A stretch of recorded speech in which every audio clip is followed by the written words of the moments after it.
পুরুষরা আসেন, পুরুষরা। মহিলাদেরকে এখানে যাইতে দেওয়া হয় না, তো আপনারা দেখলে বুঝবেন না। একটু আপনারা সাইডে থাকেন।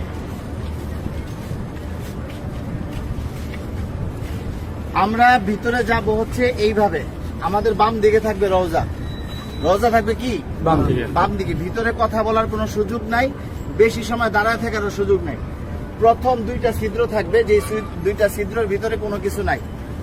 কবরের জায়গা ফাঁকা আছে। এখানে হযরত ঈসা আলাইহিস সালাতু ওয়াস সালামকে দাফন করা হবে।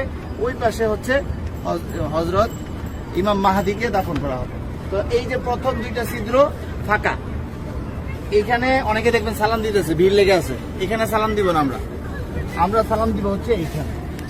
এইখানে এই ছিদ্র বরাবর ভিতরে হচ্ছে রাসূল সাল্লাল্লাহু আলাইহি ওয়াসাল্লামের রওজা। এই জায়গায় সালাম দিব। দেখবেন যে এরকম যেই ছিদ্রটা, এইটার সাথে কিন্তু কোনোটার মিল নাই, ঠিক আছে? এই বরাবর নবীজিকে সালাম দিতে হবে।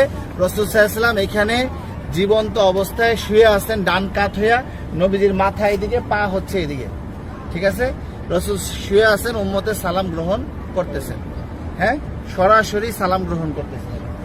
তারপরে এখানে আবু বকর রাদিয়াল্লাহু আনহুর কবর, এই বরাবর এখানে আবু বকর রাদিয়াল্লাহু আনহুকে সালাম দিতে হবে। কিভাবে সালাম দিব? নবীজিকে কিভাবে দিব? আসসালাতু আসসালামু আলাইকা ইয়া রাসূলুল্লাহ, আসসালাতু আসসালামু আলাইকা ইয়া হাবিবাল্লাহ। যতটুকু বেশি আমরা পারি বলার চেষ্টা করব। সালাম দেওয়ার সবচেয়ে সুন্দর সময় হচ্ছে রাত্রে 10:30টার পর থেকে নিয়ে রাত্রে 1টা-2টা পর্যন্ত ফাঁকা থাকে, ভিড় থাকে না। আর দিনের বেলা সকাল 7টা থেকে নিয়ে একেবারে জোহর পর্যন্ত কি ফাঁকা থাকে, ফাঁকা। আসরের সময় থেকে নিয়ে এশারের পর পর্যন্ত কি থাকে? ভিড় থাকে। যত বেশি পারেন নবীজিকে সালাম দিবেন।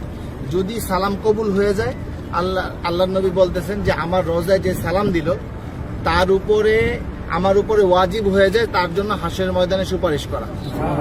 তো আমার সালামটা যদি গ্রহণ করেন নবীজি, তাহলে আমাদের এইটা নাজাতের উসিলা হয়ে যেতে পারে। যাই হোক, বলতেছিলাম এই বরাবর আবু বকর রাদিয়াল্লাহু আনহু, আবু বকর রাদিয়াল্লাহু আনহু মাথা এদিকে, পা এদিকে। নবীজির মাথা এখানে, রাসূলের পা এই পর্যন্ত আসছে। রাসূলের শরীরের ওই পাশে হচ্ছে কি আবু বকর রাদিয়াল্লাহু তাআলা। আবু বকর রাদিয়াল্লাহু তাআলা ঘাড় বরাবর হচ্ছে হযরত ওমর রাদিয়াল্লাহু তাআলা, উনি আরো ওই পাশে, ঠিক আছে? নবীজি এখান থেকে এইভাবে শোয়া, রাসূলের পরে হচ্ছে আবু বকর রাদিয়াল্লাহু তাআলা শোয়া, তারপরে হচ্ছে হযরত ওমর রাদিয়াল্লাহু তাআলা। এইখানে হযরত ওমর রাদিয়াল্লাহু তাআলাকে সালাম দিতে হবে। তো এইখানে নবীজিকে সালাম দিব আমরা। আর রাসূলকে অনেক মানুষ আমাদেরকে বলছে না সালাম দেওয়ার জন্য, তো আমরা নিয়ত করব যে আমাদেরকে যত মানুষ সালাম দিতে বলছে তাদের সকলের পক্ষ থেকে সালাম, আসসালাতু আসসালামু আলাইকা ইয়া রাসূলুল্লাহ, ঠিক আছে? তারপর আবু বকর রাদিয়াল্লাহু তাআলাকে সালাম দিব, হযরত ওমর রাদিয়াল্লাহু তাআলাকে সালাম দিব। তারপরে এখানে কোনো কিছু নাই, ফাঁকা আছে কবরের জায়গা ভিতরে। আমরা এই দিক দিয়ে বের হয়ে যাব। এটা হচ্ছে পুরুষদের যে কোনো সময় খোলা আছে সালাম দেওয়া। আর মহিলাদেরকে ঠিক রওজার পিছন দিক দিয়ে দিবে সালাম দেওয়ার জন্য একদিন। কথা বুঝতে পারছেন?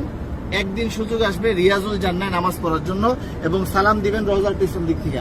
আর মহিলারা বাহির দিয়া প্রতিদিনই সালাম দিবেন আপনারা বাহির থেকে। হ্যাঁ, এই পাশে আসেন।